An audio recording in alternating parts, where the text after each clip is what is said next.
Bonjour à tous les participants.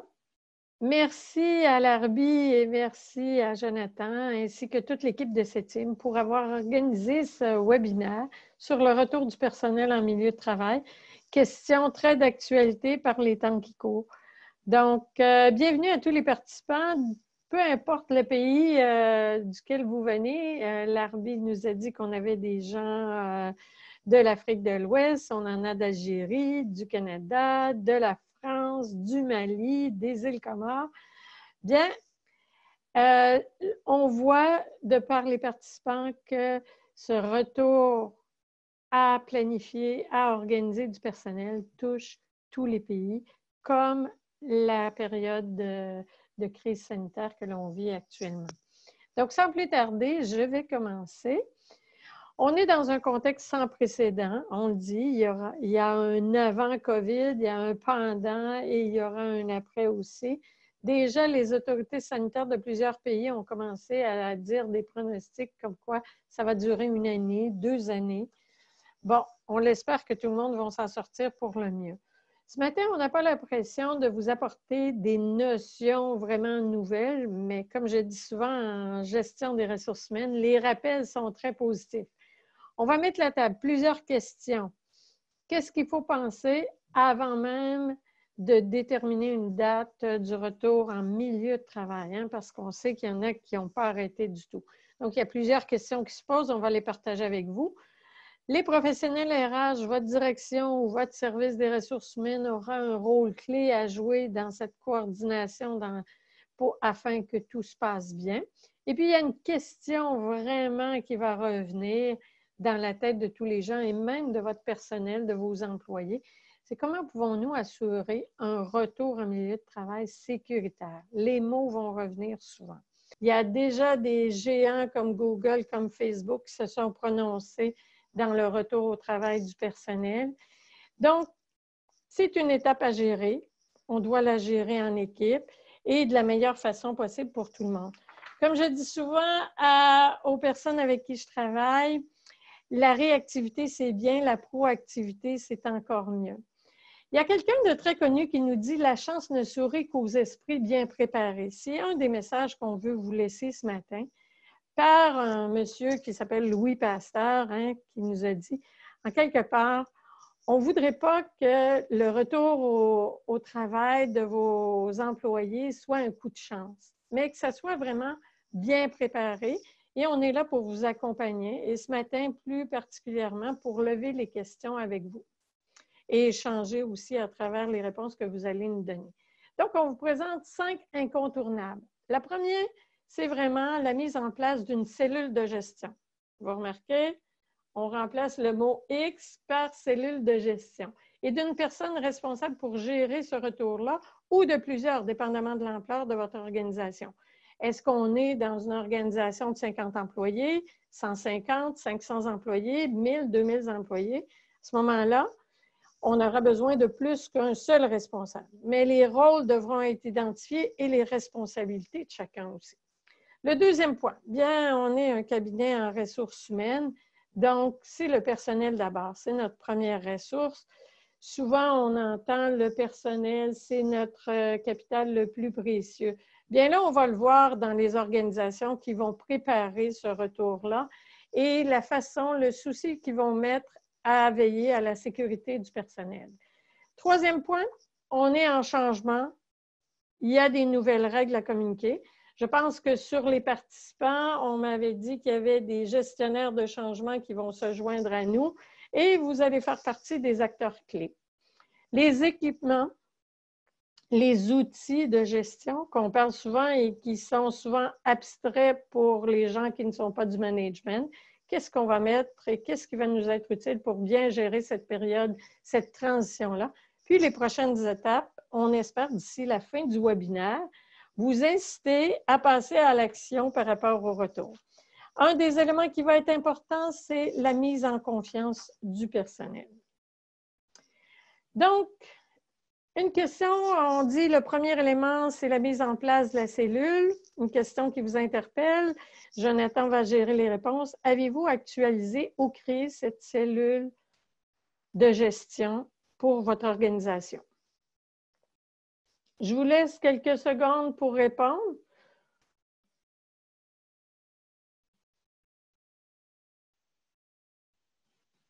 Donc, c'est intéressant. Merci, Jonathan. On voit l'interaction et les réponses des participants au fur et à mesure.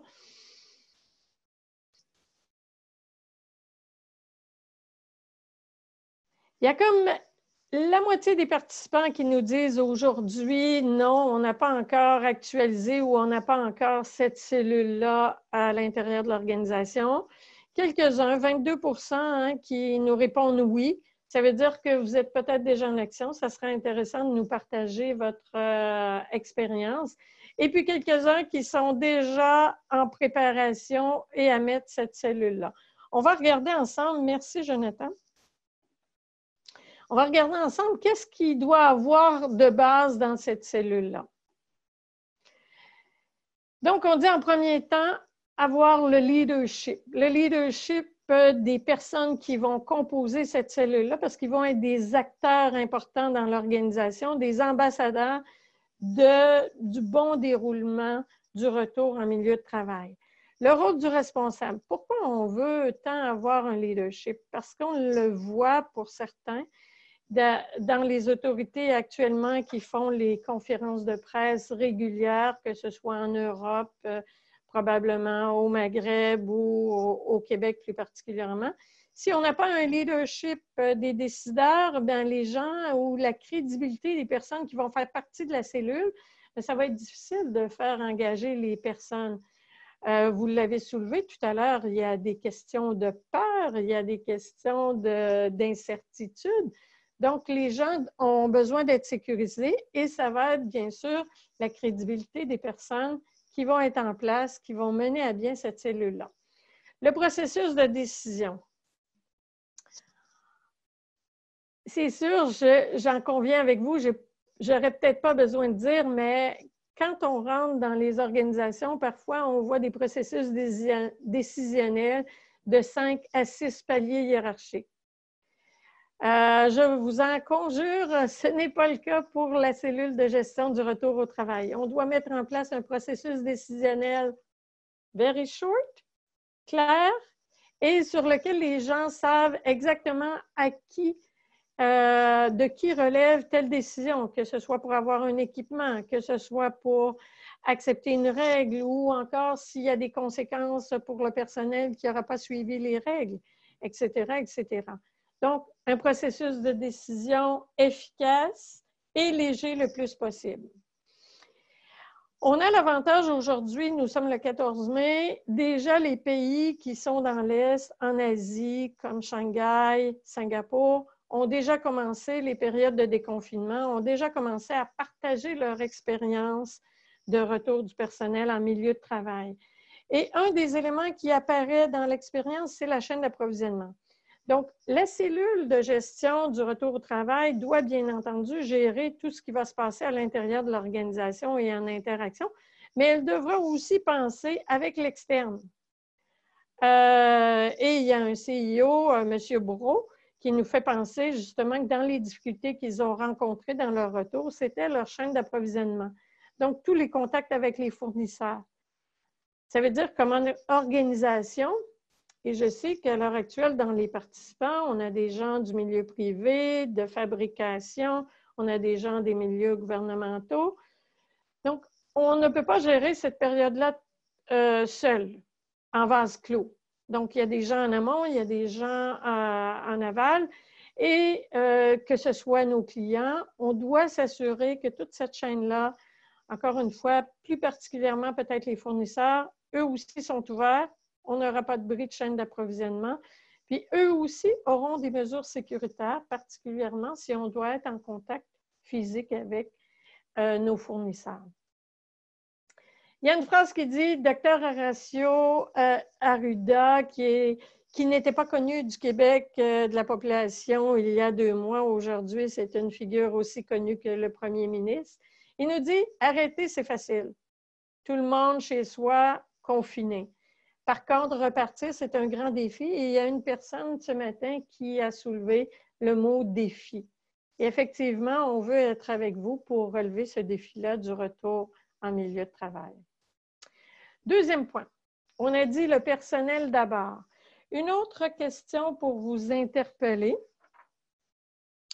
et là, vous pouvez répondre.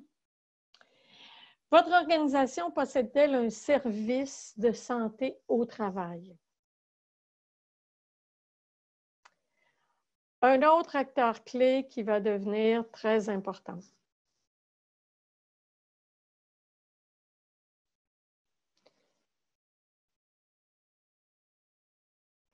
Donc, je vois encore une fois qu'il y a près de la moitié des participants qui disent ne pas avoir de service de santé au travail, de santé-sécurité. Sûrement, M. Sali vous en reparlera vers la fin de la présentation, l'importance de cette personne-là pour gérer, et encore plus dans un cas où on parle de faire face à une situation de pandémie mondiale. On ne veut pas avoir des hôpitaux dans chaque organisation, mais on va avoir une personne qui va gérer les données, et vous allez voir à travers les questions qu'on va poser dans le formulaire avant-retour que ça va être important. Donc, il y en a 27 % qui ont répondu oui et 22 % qui font affaire avec l'externe. À ce moment-là, ceux qui font affaire avec l'externe, ça serait important d'avoir au moins une personne à l'interne d'identifier. Merci, Jonathan, pour ces résultats.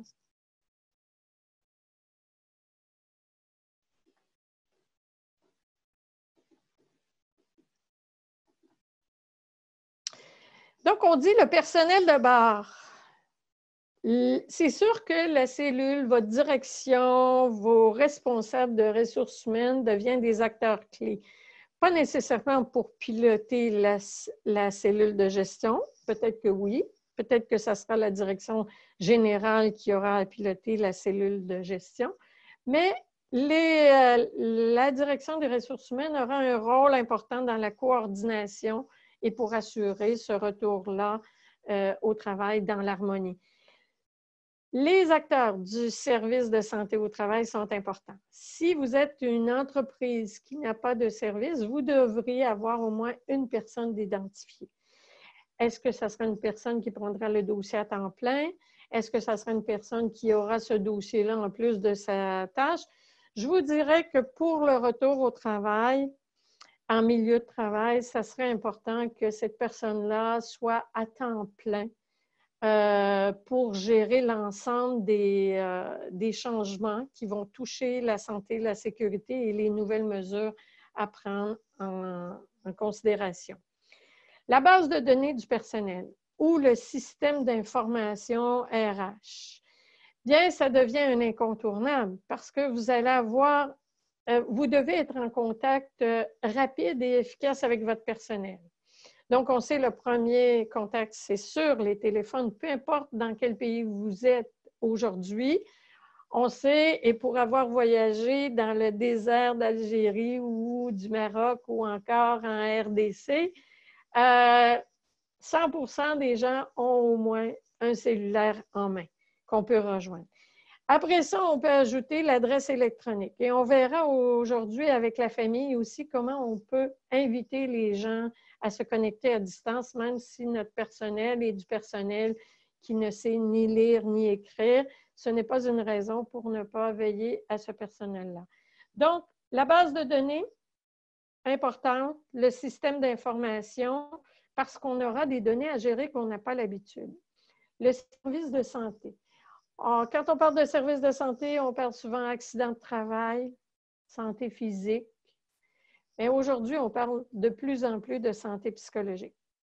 Qu'on le veuille ou non, 4 semaines, 8 semaines de confinement, même si on est une personne en bonne santé, positive, constructive, en tout cas, je serais curieuse de demander aux gens, est-ce qu'il y a une personne dans l'assistance qui n'a pas été affectée au niveau de son moral, au niveau de sa motivation?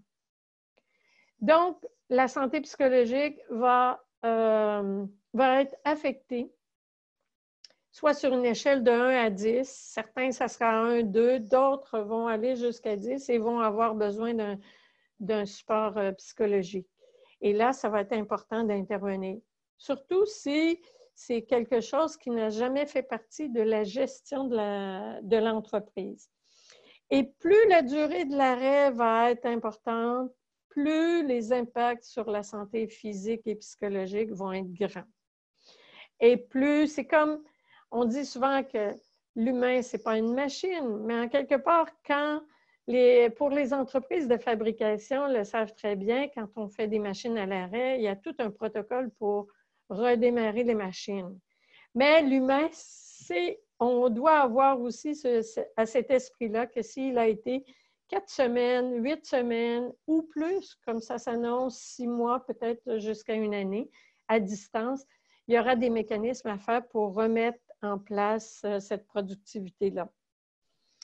La formation, maintenant. Si tu me permets, Joanne, avant de sauter au point formation, on a deux petits commentaires ou questions qui nous viennent par rapport à la cellule de gestion de crise. On a Monsieur Simoneau qui nous mentionne, en fait, qui pose la question, est-ce que dans les grandes organisations qui comportent beaucoup de points de service, est-ce qu'on doit privilégier une cellule avec plus de participants ou plusieurs petites cellules indépendantes?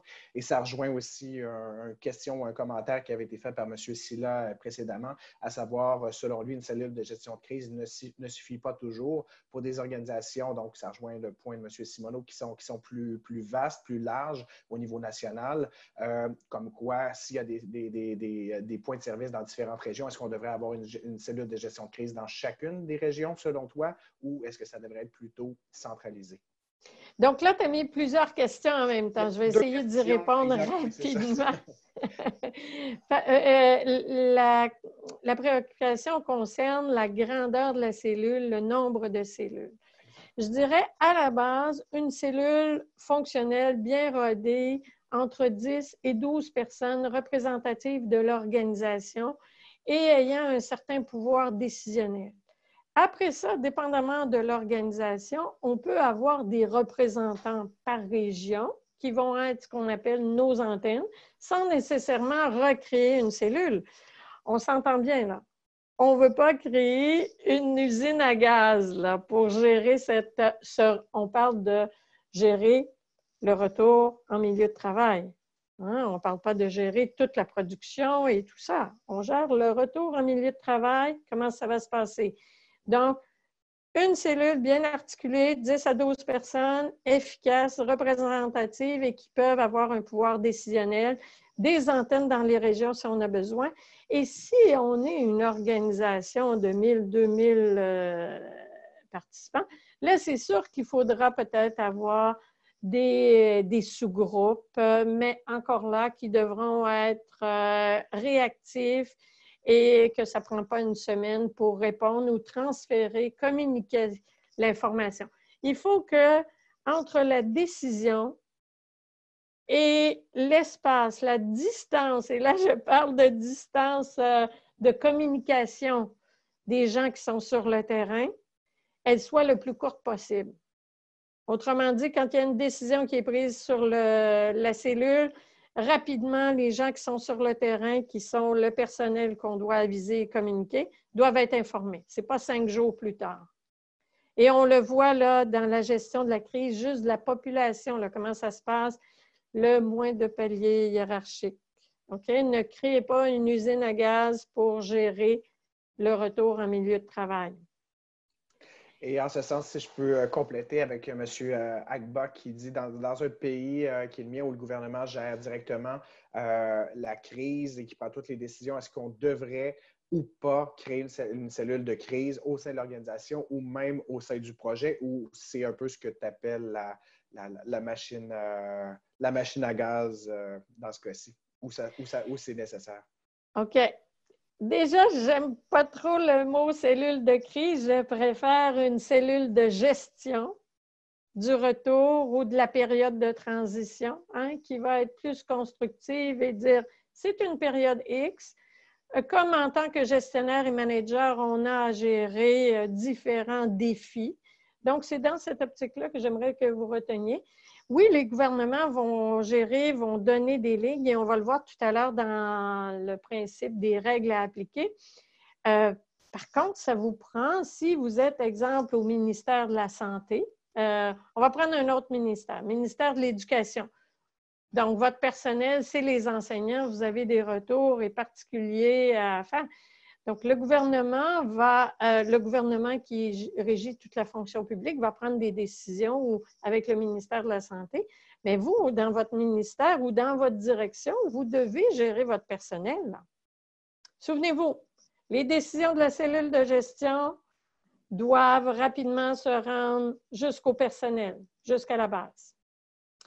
Donc, je termine rapidement avec la formation. La formation, c'est sûr, M. Benounet nous a dit déjà, 7e international a fait la transition entre les formations présentielles et des formations à distance, en webinaire et tout ce qui est en ligne maintenant, que ce soit même au niveau de l'assistance technique.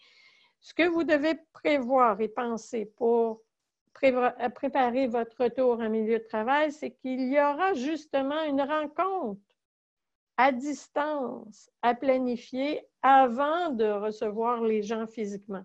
Hein? Comment on va articuler tout ça et comment on va mettre les gens? Bien, c'est au fur et à mesure. Hein? Ce n'est pas du jour au lendemain que les organisations qui ne faisaient aucun zéro télétravail se sont rendues à 100% télétravail. Hein? Ça va graduellement. Et j'aimerais là-dessus peut-être 2 petites minutes rapidement, Jean-Michel. Est-ce que, comment ça se passe au niveau de 7e? Est-ce qu'on a prévu des choses, la cellule et... Oui, puis je vais faire part de notre vécu, puis dans une dizaine de minutes, on va ouvrir plus largement en complétant pour la période plus étendue de questions. Mais oui, nous, chez Septime, bon, on est doublement impacté par la crise comme tout le monde l'est, mais de par la nature de notre travail qui consiste à recevoir des gens de l'étranger ou à être présent à l'étranger. Évidemment, nous, c'est un arrêt pratiquement total des activités et ça s'est fait très brusquement, comme pour tout le monde, du jour au lendemain. On a la chance, dans toute cette malchance, d'avoir été précurseur, si vous voulez, ou préparé à l'avance, non pas parce qu'on avait une boule de cristal et qu'on avait vu venir la crise, mais parce que nous étions en marge avec le temps, c'est-à-dire nous avions déjà mis en place des outils de télétravail de façon à donner plus de flexibilité dans le travail et ce avait été finalisé à la fin du mois de février. Donc, lorsque la crise est arrivée, on avait une longueur d'avance sur plusieurs organisations qui, eux, ont dû passer le premier mois à mettre en place ces outils-là. Donc, vous aviez anticipé. On avait anticipé que ça allait faire partie des nouvelles, que beaucoup d'employés allaient avoir davantage de flexibilité dans leur travail. Ça faisait partie des nouvelles façons de travailler. Donc ça, on a été chanceux dans toute cette malchance-là. Par contre, si je comprends bien, vous n'êtes pas encore à l'étape d'un retour physique. On n'est toujours pas à l'étape d'un retour physique et lorsqu'il y aura un retour physique, parce qu'il y aura, la nature de notre travail à l'interne demande bien entendu à ce qu'on ait des contacts physiques. Ceux-ci ne seront certainement pas aussi fréquents que par le passé, c'est-à-dire le télétravail va tout de même demeurer, mais du simple fait que nous devons recevoir et être en contact physique avec nos participants, nos apprenants.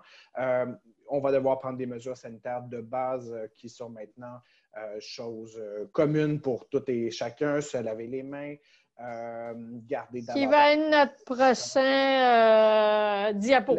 Donc, tu introduis la suite. Exactement. Donc, il va y avoir plusieurs mesures comme ça et bien entendu, en raison de la nature du travail, probablement pour un certain temps qui est compté en mois ou en années, les gens qui vont se remettre à se déplacer à l'étranger, on n'en est pas encore là. Les choses ont beaucoup bougé en ce jour où il y a 2 mois exactement, 2 mois et un jour, j'atterrissais de Kinshasa justement au Congo. Donc, il y a énormément de choses. Il y a beaucoup d'eau qui ont coulé sous les ponts en 2 mois. Mais c'est certain que lorsqu'on va se remettre à se déplacer, ou du moins nous, comme employés de l'entreprise, il est fort à parier qu'on va prendre des mesures de précaution supplémentaires, c'est-à-dire peut-être devoir s'isoler pendant une dizaine de jours, une quinzaine de jours pour ne pas transmettre à nos collaborateurs. Excellent. C'est ce qu'on peut anticiper. Tu feras sûrement partie de cette cellule de gestion pour 7e international. Donc, ici, on a un petit... Merci, Jean-Michel. On a un petit mot ici de M. Brault, qui est CEO de Semen, une entreprise québécoise à Singapour, qui nous dit « Nous, on a utilisé l'humour Hein? Ça peut être drôlement intéressant en cette période où le climat de travail peut être plus lourd, même à distance.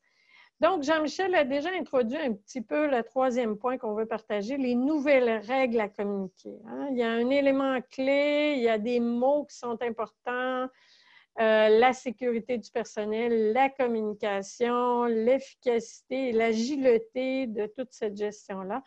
Donc, on dit des changements importants s'introduisent dans vos milieux de travail, qu'on le veuille ou non. Hein? Comment allons-nous mettre en place ces changements-là pour assurer la sécurité du personnel qu'on a dit tout à l'heure?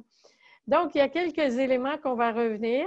Ici, on voit une image d'une industrie de fabrication de profils d'aluminium. Je salue les gens d'Aluminium du Maroc s'ils sont avec nous ce matin, des gens qu'on a accompagnés pendant plusieurs années au niveau de la croissance et du développement. Donc, quelques règles. Jean-Michel nous a parlé justement des mesures sanitaires qui vont être obligatoires. Est-ce qu'on va demander le port d'un masque? Est-ce qu'on va demander le lavage des mains avant d'arriver dans l'entreprise ou dans les bureaux? Donc, tout ça, c'est des éléments à définir. Il y avait des gens la semaine passée que je discutais qui sont du milieu de l'agriculture. Ils disaient, nous, on doit faire passer, parce que la chaîne d'approvisionnement, elle est importante, on doit prendre la température du personnel et de toute personne externe qui arrive dans l'entreprise. Deuxième point, la période de quarantaine, la fameuse période de quarantaine, et on va le voir avec le formulaire de retour qu'on doit faire compléter par le personnel. Est-ce que nos personnes, vous pouvez vous attendre à poser la question, est-ce que vous êtes prêts à revenir au travail? Il y a peut-être des gens de votre personnel qui vont refuser de revenir au travail pour X raisons. Peut-être certains seront même en quarantaine ou auront déjà passé une période de quarantaine. Ça sera important. L'autre élément, si quelqu'un contractait le virus et que vous en avez connaissance après le retour au travail, comment vous allez gérer cette période de quarantaine-là? Encore une importance au niveau des informations. Réorganiser le travail et les espaces de travail. Il y a différentes stratégies que les organisations ont prises. On dit que ça doit se faire graduellement. Donc, ce n'est pas 100% du personnel qui revient automatiquement, dépendamment encore une fois de votre situation, de l'installation des locaux et de vos missions. Êtes-vous dans la fabrication, dans le commerce, dans les services? La réorganisation du travail, ça peut être soit on doit revoir les horaires de travail pour le personnel. Il y en a qui ont opté 50% du personnel le matin, 50% l'après-midi. D'autres ont opté parce que les espaces étaient trop restreints d'y aller par groupe. Encore là, c'est un choix à discuter à l'intérieur. Comment vous allez réaménager les horaires de travail, comment vous allez devoir réaménager les espaces de travail. On parle de la cafétéria. Est-ce qu'on va laisser? Est-ce que les locaux, on va devoir penser à mettre des plexiglas? J'entends des gens penser, ils doivent dire « Ah, Mme Saint-Onge, aujourd'hui, elle est sur une autre planète. » Non, pas tant que ça. Il y a des expériences aujourd'hui de déconfinement et sur lesquelles les entreprises ont décidé de certaines installations, d'espacer les bureaux, de revoir au niveau de tout ce qui est la cafétéria. Et dépendamment dans quel pays vous êtes, il y a des pays où les autorités gouvernementales ont mis en place des inspections des entreprises pour aller voir si on respectait. Donc, un petit récap, mise en place de la cellule, connaissance des responsables et des rôles de chacun. Le deuxième point, le personnel d'abord, donc s'assurer que les gens vont avoir ce qu'il faut. Et le troisième point, avoir des règles claires. Donc, Jean-Michel a déjà répondu un petit peu comment ça se passait pour cette team. Une question rapide, Jean-Michel, et tu n'as pas besoin nécessairement de nous donner le nom des interlocuteurs, mais ici, on vous demande quels sont les équipements que vous avez ajoutés, parce qu'il y en a qui sont déjà prêts, ils sont déjà dans l'action, et quels sont les équipements que vous prévoyez ajouter? Je vous laisse quelques secondes pour y répondre. Jean-Michel, tu nous donnes en rafale les réponses. Et pendant que les gens Au écrivent fur leurs et à réponses, mesure. on a justement un commentaire question de M. Kalawaka qui nous parle justement, on a mis des mesures barrières, on parle ici d'équipement, mais qu'en est-il on n'a pas assez de matériel et de produits adéquats pour désinfecter les locaux eux-mêmes. Donc, on regarde à l'entrée, mais comment on gère le fait s'il y a des nouveaux cas ou le fait que finalement les gens viennent au travail, ils ne l'ont pas, mais ils vont l'attraper, si je comprends bien son commentaire ou sa question, sur les lieux du travail. Effectivement, ça fait partie, quand on va regarder les équipements, là, on va parler des règles de nettoyage et à quel moment et à quel rythme qu'on les met aussi. Il y a toute une question d'équipement sanitaire là, qui n'était pas là avant. Est-ce que tu as des réponses sur les… Non, il n'y a pas tant de… Bien, ici, on en a une qui vient de rentrer. Port du masque obligatoire, désinfectation des locaux tous les jours, installer un sas de désinfection à l'entrée des locaux, donc une mesure barrière comme il venait d'être mentionné. C'est pas mal ce qui est rentré jusqu'à maintenant en termes d'équipement. OK. Donc ici, on voit 3 éléments. Les éléments qui reviennent le plus souvent vont être le masque, les gants, les plexiglas qui vont séparer l'interaction des personnes. Maintenant, aujourd'hui, si on rentre dans un commerce, une pharmacie, une épicerie, on voit les plexiglas, en tout cas au Québec, c'est ce qui a été installé. Mais il y aura des questions, des sous-questions qui vont… Le masque, est-ce que ça va être à tous les jours? Est-ce que c'est l'entreprise qui va le fournir? Est-ce qu'on va demander aux employés d'apporter leur masque permanent, jetable? Les questions d'environnement vont se présenter aussi là-dessus. La plateforme de télétravail. Ici, on voit une personne qui semble très heureuse. Hein? Il n'y a pas que des inconvénients à être confiné. Il y a aussi des avantages à être en télétravail. Il y en a plusieurs qui le découvrent actuellement. Donc, on peut parler du délai de transport, d'une diminution de stress parce qu'on n'a pas le… et j'ai en mémoire des rencontres que j'ai eues en Algérie, à Alger récemment, où on devait faire, et à Montréal, c'est le cas aussi, hein, 1h30 le matin, 1h30 le soir de transport pour se rendre dans les lieux de travail. Mais encore là, pour la mise en place de cette plateforme-là de télétravail, là, on a un autre acteur clé qui est notre DSI, notre direction de services informatiques, ou encore des personnes clés comme Jonathan aujourd'hui à Septième International, qui assure toute l'infrastructure de la plateforme de travail. Parce que si on veut la sécurité du personnel sur le plan physique et psychologique, on veut aussi la sécurité des données. Donc, on ne peut pas donner comme ça, on ne peut pas installer du jour au lendemain du télétravail. Peut-être qu'il y en a, je vais essayer d'aller plus rapidement vers la conclusion. Il y en a qui pourront nous partager des expériences sur la mise en place du télétravail.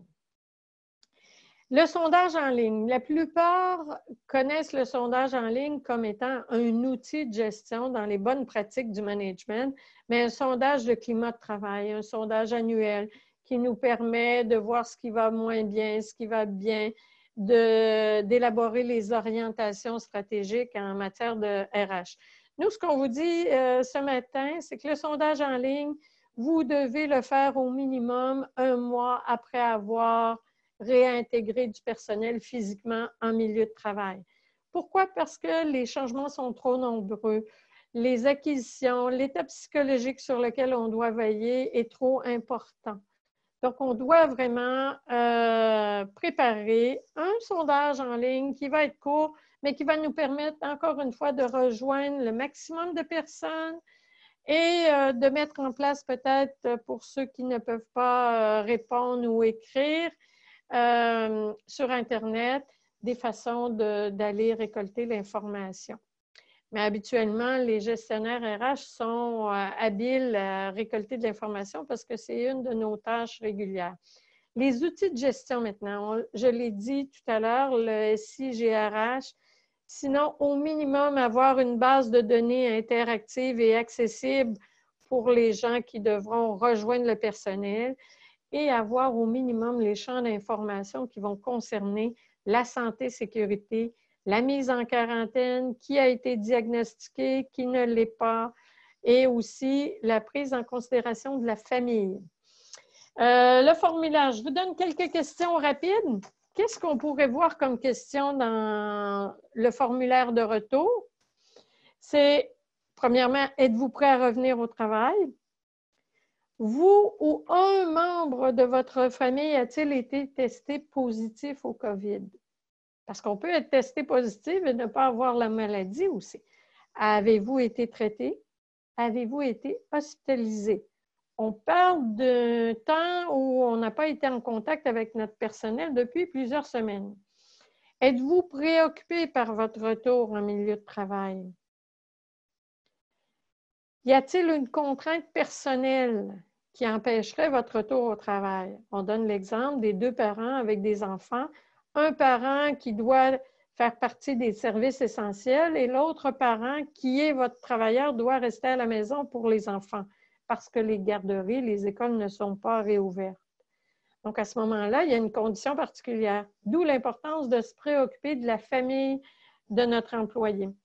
Et aussi, une question clé à la fin, comment pouvons-nous faciliter votre retour au travail qui nous permettra d'avoir de l'information sur peut-être des éléments qu'on a oubliés. Donc, sondage, on en a parlé. La checklist, ça devrait être une checklist commune qui est faite au niveau de la cellule de gestion pour s'assurer qu'on n'a rien oublié. Et on arrive à notre 5e élément et non le moindre et sur lequel on vous interpelle. Je vous avais dit en commençant le webinaire qu'on souhaiterait vous mettre en action. Vous avez répondu qu'à peu près 50% d'entre vous n'étiez pas à l'étape d'avoir officialisé votre cellule de gestion du retour en milieu de travail. Aujourd'hui, on vous demande de nommer 1 à 2 actions que vous pouvez entreprendre pour préparer le retour en milieu de travail. Et là, je laisserai Jean-Michel nous répondre rapidement, nous donner rapidement vos résultats. Puis, on va aller tout doucement vers la conclusion. Jean-Michel, est-ce que tu as déjà des réponses? Je suis là, non, j'attends, c'est en train de s'en venir. On a déjà quelques questions qui vont être répondues, pas répondues, mais du moins soulevées plutôt dans quelques instants après la conclusion. On va ouvrir les vannes pour essayer d'en répondre le plus possible dans le peu de temps que nous avons. Sinon, on peut garder le temps de réflexion et le faire dans l'ouverture aussi. On pourra le faire effectivement en chemin. OK. Donc, les prochaines étapes à mettre en action, on vous en donne 3. Si j'ai des directeurs financiers parmi les participants, sûrement vous avez dit hey, qu'est-ce qu'on a pensé, le budget. Hein? Serait bien malin le directeur financier qui aurait prévu dans son budget 2020 une enveloppe budgétaire pour gérer la situation sanitaire actuelle, l'arrêt des machines et l'arrêt des revenus. Donc, il y a une préoccupation, évaluer les coûts aussi par rapport à tout l'équipement. Il y a une personne déjà, un participant qui l'a soulevé dans ces questions. Nous, on veut bien, mais il n'y a pas le budget là, pour tous les produits nettoyants. Les bonnes pratiques, qu'est-ce que c'est? Et là, je vais inviter M. Sali à prendre 1 ou 2 minutes pour nous parler. Et il ne s'agit pas d'être nécessairement certifié ISO pour adopter les bonnes pratiques, que ce soit en management ou en environnement ou en sécurité du personnel. Mais là, j'aimerais vous entendre, M. Sali, sur le SMCA. Alors, merci beaucoup, Madame Saint-Onge, de me donner cette opportunité, mais aussi avec un gros défi qui est d'en parler en moins de 2 minutes. Alors, je vais essayer quand même d'aller droit au but. Donc, je ne vais pas me présenter, on en parlera plus tard. Écoutez, il me fait plaisir aujourd'hui de parler avec vous, de vous présenter brièvement ce que c'est que le SMCA. C'est tout simplement un système de management de la continuité d'activité. Dans la norme qui le présente s'appelle la norme ISO 22301, version 2019 très récente. C'est une norme qui est bâtie sur la même structure que les normes ISO 9001, 14001 et 45001, respectivement qualité, environnement et santé-sécurité. En fait, c'est une norme qui est bâtie sur essentiellement des bonnes pratiques, comme Mme Saint-Onge vient d'en parler. C'est une norme qu'on peut implanter à des fins de certification, tout comme les autres normes ISO, tout comme on peut également l'implanter juste pour s'imprégner puis s'approprier certaines bonnes pratiques. Alors, sans tarder, je vais énumérer quelques-unes de ces bonnes pratiques-là. La première, c'est de pouvoir disposer d'abord d'une politique formelle en matière de continuité d'activité. Donc, ça rejoint un petit peu un autre point développé tout à l'heure par Mme Saint-Onge, qui est le leadership. Un autre point, c'est de pouvoir disposer également d'un processus de gestion et d'évaluation des risques dont les autres normes ISO également parlent, notamment dans leur dernière version, parce que j'ouvre une petite parenthèse pour dire que je travaille avec les normes ISO depuis quasiment un quart de siècle. Et ce que j'ai toujours déploré, c'est que ces normes-là n'ont pas donné suffisamment de place à l'aspect proactif, l'aspect anticipatif. Donc, il a fallu attendre la version 2015 pour qu'on parle enfin de processus d'évaluation, donc des risques et des opportunités.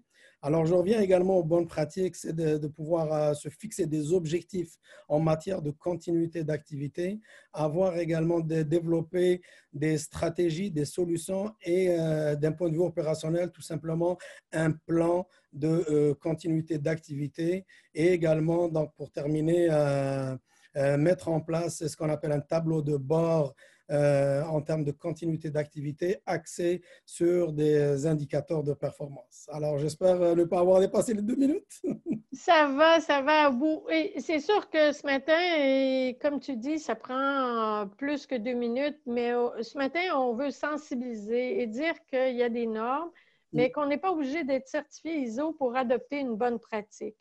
Et ce que je retiens à bout, c'est que dans mon expérience antérieure, on avait ce qu'on appelait des plans d'urgence, qui étaient pour l'évacuation, réagir et qui devaient être toujours en permanence actualisés. Mais aujourd'hui, on parle de plan de continuité d'activité parce qu'on sait que la période du COVID-19 a obligé un arrêt planétaire à tout le monde. Donc, pour reprendre ça, et les gens se sont aperçus, qu'est-ce qu'on fait pour reprendre? Effectivement. Alors, merci beaucoup parce que tu m'as donné la possibilité d'ajouter un point important que j'avais omis de mentionner ou de lister dans les bonnes pratiques. Il est nommément cité comme un article de la norme ISO 22301. C'est ce qu'on appelle un programme d'exercice. Quand on parle d'exercice, on sous-entend les exercices de simulation. Donc, on simule des événements qu'on va anticiper, un peu comme dans les normes ISO 14001 pour l'environnement et 45001 pour la santé-sécurité, où on va éventuellement donc, faire des exercices pour simuler des déversements, des incendies, des explosions et tester un petit peu les comportements des uns et des autres. On pourra y revenir. Il y aura sûrement dans les prochaines semaines un webinaire spécifique à la mise en place d'un plan de continuité parce que la cellule de gestion vient préparer, c'est comme on prépare le terrain là-dessus. On est en action. Et je termine avec l'idée du groupe, merci Abou, du groupe de co-développement qui est à venir pour ceux qui ont déjà expérimenté. Il y a M. Mintzberg, qui est une sommité de l'Université McGill, qui nous dit récemment, on n'est pas à l'heure de la compétition, mais on est à l'heure de la collaboration. Collaboration à l'intérieur d'une organisation, ça doit être un mot fort des leaders et une collaboration aussi entre les entreprises, entre les organisations. Donc, en conclusion, cette pandémie-là, on peut la voir vraiment comme étant une contrainte, une épée qui nous est arrivée et qu'on ne souhaitait pas, mais en même temps, c'est une occasion pour se transformer, se préparer. J'espère que le message est retenu aujourd'hui, surtout si vous avez encore un petit peu de délai pour anticiper votre retour en milieu de travail. Repenser les pratiques de management, c'est évident. On ne peut plus gérer le personnel parce qu'on va devoir partager à distance, lieu physique, introduire la famille, c'est important, la santé psychologique, puis intégrer des mécanismes d'actualisation permanents. Donc, je pense, Jean-Michel, qu'on peut passer, oups, je vais juste revenir, à la période de questions.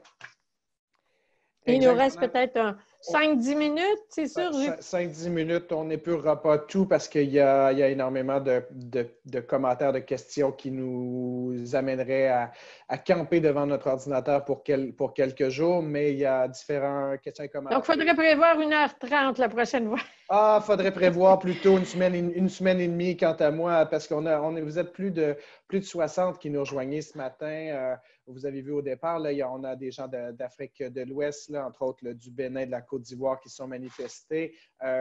D'Afrique du Nord aussi, on a quelqu'un d'Algérie, de Tunisie. On a des gens de l'Afrique centrale, de la RDC, Madagascar, Haïti. On a même des gens... Une proposition, Jean-Michel. Oui. Ce qu'on n'aura pas le temps de traiter ce matin, je te propose de les recevoir par écrit et on pourra retourner des réponses écrites à tous les participants. Exactement, j'en parlerai à la toute fin, les mesures qu'on a mises en place de façon à pouvoir répondre aux questions très spécifiques qui pourraient se manifester. On a même des gens ce matin des îles du Comore jusqu'à Vero Beach en Floride. Donc, on a vraiment des gens de Paris aussi, de Bordeaux en France. C'est vraiment des gens d'un peu partout. Donc, il y a différentes expériences selon les pays. Dans les questions, commentaires, il y en a qui soulèvent le retour au travail et qui, tant au Rwanda jusqu'au Sénégal, les problèmes pour ceux qui reviennent au travail des transports. Bon, évidemment, il y a des limitations parce qu'on doit respecter les distanciations. Puis ça, par expérience personnelle, comme il s'adonne que ma conjointe est responsable des transports de train et d'autobus à Montréal, ils ont fait le calcul, eux, et si on voulait respecter les normes de distanciation sociale, on parle d'environ un maximum de 12 à 15 passagers par autobus et de maximum de 150 personnes par métro. Donc, ça ralentit énormément. Et on avait ces commentaires-là, justement, et ces questions sur, bon, c'est bien pour les cadres qui ont des voitures pour se promener seuls, mais que fait-on des autres qui ne peuvent plus venir outre le télétravail? Quelle flexibilité? On peut relier cette préoccupation-là du transport à la préoccupation d'organiser les horaires de travail, justement.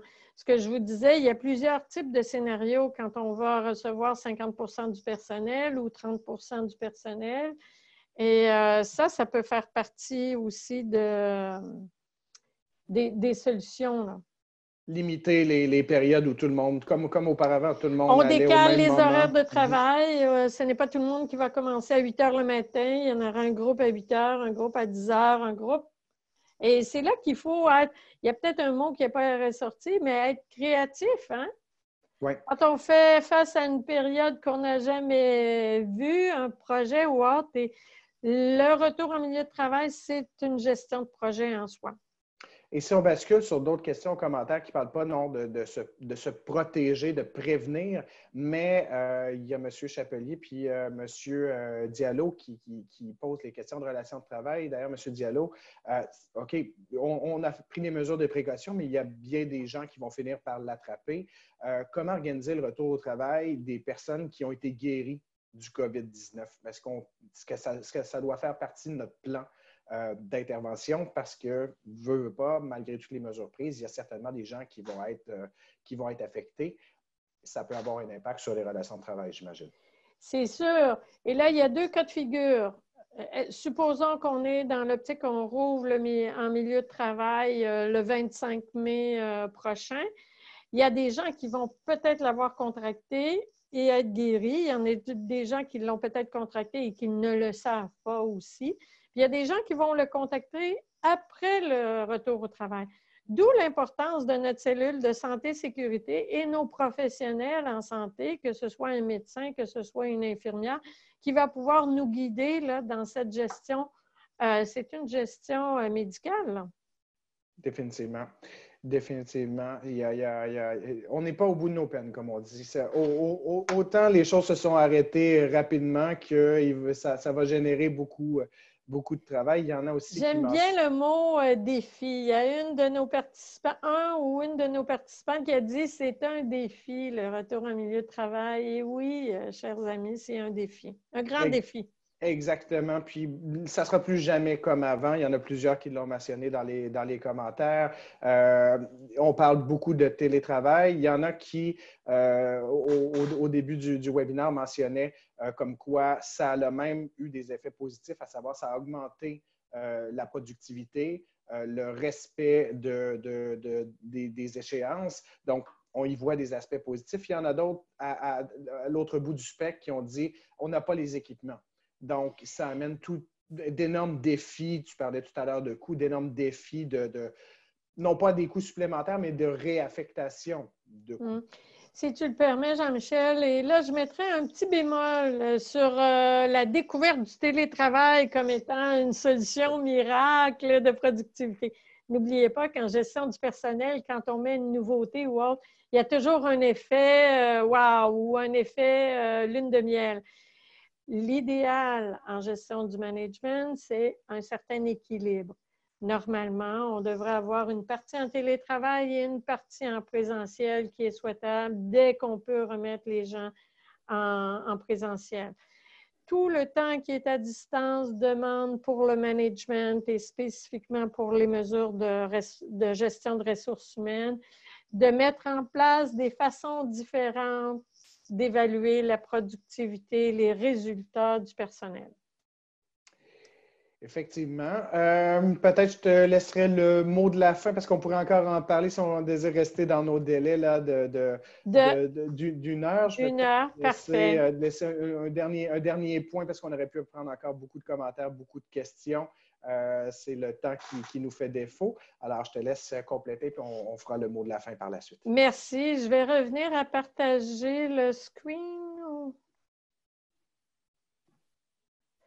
Donc, en conclusion, c'est se transformer, se préparer, avoir les pratiques, nos pratiques de gestion de ressources humaines, intégrer des mécanismes, et c'est là la dernière intervention avec M. Sally qu'on voulait que vous reteniez, intégrer des mécanismes d'actualisation permanents. Donc, on veut remercier l'ensemble de l'auditoire et Septime International pour cet accompagnement-là dans la tenue du webinaire.